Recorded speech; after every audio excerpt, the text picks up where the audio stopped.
ወፍ መኖሪያ ጎጆዋን ለመስራት 2 ቀን ይበቃታል።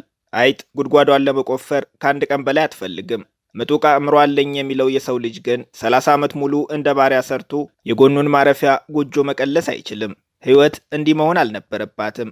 በ21ኛው ክፍለ ዘመን የሰው ልጅ ለኑሮ መሰረታዊ የሆኑትን ምግብ፣ መጠለያ፣ ልብስና መድኃኒት ለማግኘት እንዲህ መቸገር አልነበረበትም። እነዚህን ነገሮች ለሰው ልጅ በቀላሉ ማቅረብ ያልቻለ ስልጣኔ አልለውም። በጣም የሚያስፈልጉንን ነገሮች የሚያስወድድ ስልጣኔ ምን ይጠቅመናል? በግሌ የሰው ልጅ በምድር ላይ መኖር ከጀመረበት ጊዜ አንስቶ ከስልጣኔ ራቀውና ኋላ ቀር የሆነው ዘመን ይሄኛው ዘመን ይመስለኛል። በምድራችን ላይ ብዙ ዩኒቨርሲቲዎች የተገነቡት በዚህ ዘመን ነው።